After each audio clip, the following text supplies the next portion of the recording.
Avec vous, Talibé, pour parler de base militaire qui a fait jaser depuis ces derniers temps. Est-ce que le sujet a été éventuellement débattu à Paris?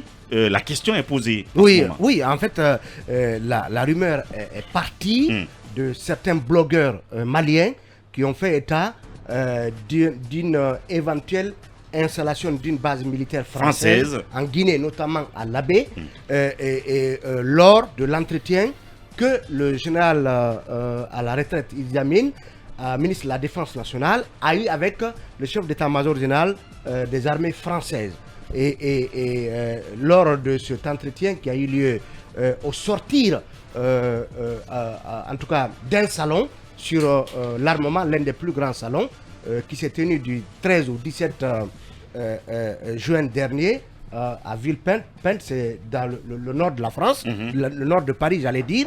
Et donc, beaucoup de blogueurs se sont saisis la question de blogueurs maliens et même des acteurs sociopolitiques maliens pour dire que cette perspective était envisagée, c'est-à-dire que l'armée française ait une base militaire en Guinée. Et vous le savez, cela se dit dans un contexte où aujourd'hui, plus que jamais, l'État malien et l'État français sont en total bruit, ou pour ne pas dire en divorce, en tout cas sur plusieurs questions, y compris les questions sécuritaires. Donc au Mali, ça a agité l'opinion, parce que moi j'ai vu un article que nos confrères de médias guinéens ont fait sur le sujet à travers des investigations que le correspondant de médias guinéens à Bamako a eu à faire. Il a pu s'entretenir avec des acteurs politiques et même des chefs militaires maliens sur la question. Vous voyez, par exemple, le chef d'état-major des armées du côté de la France a fait ce tweet, et c'est ce tweet surtout qui a ouvert en tout cas le brasier des rumeurs, la polémique du côté du Mali. On peut lire: entretien avec le ministre de la Défense, M. Camara, donc Idi Amin, échange sur la situation sécuritaire en Afrique de l'Ouest, volonté commune de renforcer les partenariats opérationnels entre les armées pour lutter contre le terrorisme dans la région. Donc ce tweet a suffi pour que justement cette rumeur se propage, mais de fil en aiguille, le correspondant de médias guinéens nous fait comprendre par exemple qu'il a pu s'entretenir avec une source militaire qui lui dit, je cite: c'est une fausse information, le général Idi Amin est en France avec d'autres chefs des armées. Tout est parti d'un tweet, donc on rappelle la source du chef d'état-major général des armées françaises, le général Thierry Bourcard, qu'il a reçu. C'est complètement faux ce qui se raconte. Aucun accord pour la création d'une base militaire en Guinée n'est à l'ordre du jour. C'est trop gros comme mensonge dans l'opinion. Et il y a même d'autres, en tout cas responsables, d'autres personnalités maliennes avec qui le correspondant de médias guinéens à Bamako a eu des entretiens. Il y en a un qui dit que le colonel chasse qu'aucun président guinéen n'a accepté cela, et je pense que les Guinéens que je connais ne vont jamais accepter ça. Donc officiellement, jusqu'à preuve du contraire, lors de cet entretien entre le général Idi Amin et le chef d'état-major des armées du côté de la France, il n'a jamais été question de l'installation d'une base militaire française en Guinée. En tout cas, officiellement, pour l'instant, oui, Kabine Fofana qui était à Paris, vous avez aperçu le général Idi Amin, même s'il ne vous a pas vu en tout cas. Et ce qui reste clair, il est parti discrètement aussi. Au détour d'une promenade, j'ai aperçu le ministre sortir d'une limousine avec des officiers français. Je me suis dit, mais qu'est-ce qu'il fait là pendant que les autres sont en immersion à Conakry. Bon, après, j'ai compris que c'était dans le cadre de ce forum sur l'armement qui se tenait à Villepinte.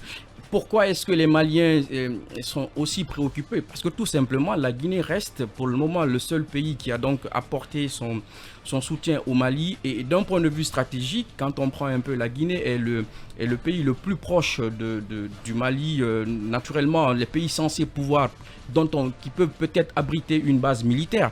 Et abriter une base militaire, que la Guinée abrite plutôt une base militaire, normalement, ça devrait préoccuper autant les Maliens quand Bien. on sait bien évidemment les difficultés dans lesquelles le pays se trouve, notamment du fait de l'embargo, on comprend bien, mais je ne pense pas que ceci a été discuté lors de ce forum-là, parce Bien. que ça reste un salon dédié aux questions militaires.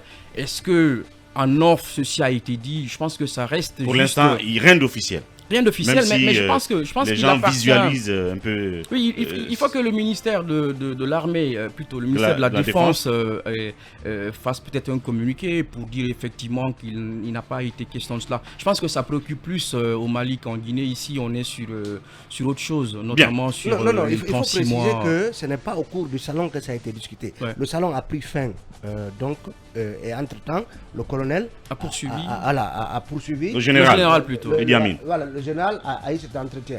Bon, ce qu'il faut dire, c'est que nous avons échangé avec des proches du général Idi Amin, qui sont formels là-dessus, qui ont eux-mêmes échangé avec le général Idi Amin, que nous avons même voulu avoir dans cette émission, puisqu'il nous a fait l'honneur précédemment d'intervenir donc dans Mirador. Mais apparemment, il y a un aspect protocolaire qui voudrait d'abord qu'il se réfère Absolument. au plus haut, À la hiérarchie. de sa hiérarchie. Oui, Donc, surtout que c'est la vraiment le question elle est colonel. assez stratégique et Oui, elle sensible. est assez stratégique. Pour le moment, rien n'est fondé.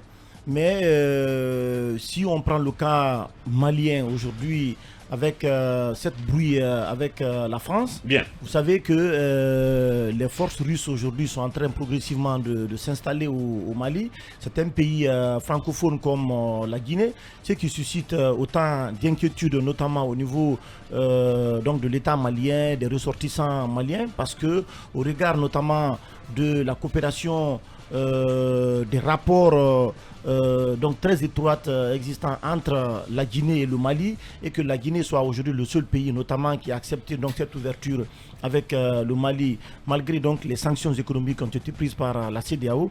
Donc il y a cette inquiétude aujourd'hui. Ce sont des rumeurs qui circulent, rien n'est vrai pour le moment. C'est une question assez stratégique. Ben, on attend de voir tout compte fait si il y a une volonté manifeste, en tout cas du CNRD, des autorités militaires alliées dans ce sens. Eh bien, les prochains jours, on le verra bien. Nous édifierons en tout cas voilà, sur la matérialisation notamment de l'installation ou pas de cette base militaire en Guinée. Il faut préciser qu'aujourd'hui la DIRPA est orpheline d'Aladji Selou. Au moins avec Aladji Selou, on était au courant à la minute près de tous les déplacements, de tout ce qui s'est passé. Ouais. Mais aujourd'hui, il n'est plus à la DIRPA. On ne sait même pas si cette DIRPA existe. Qui gère la DIRPA, aucune communication là-dessus. Donc c'est redevenu la grosse miette. C'est devenu la grosse miette. C'est comme la cellule de communication. Malheureusement, c'est comme ça. La gendarmerie nationale. On sacrifie les cadres. C'est dommage. Bon, oui, moi j'avais besoin du général hier. Bien. Général Idi Amin, parce que j'avais besoin que son service protège les villageois de ma contrée contre les exactions et le harcèlement d'un colonel qui est installé à partir de Fria. Mais ceci n'est pas le sujet.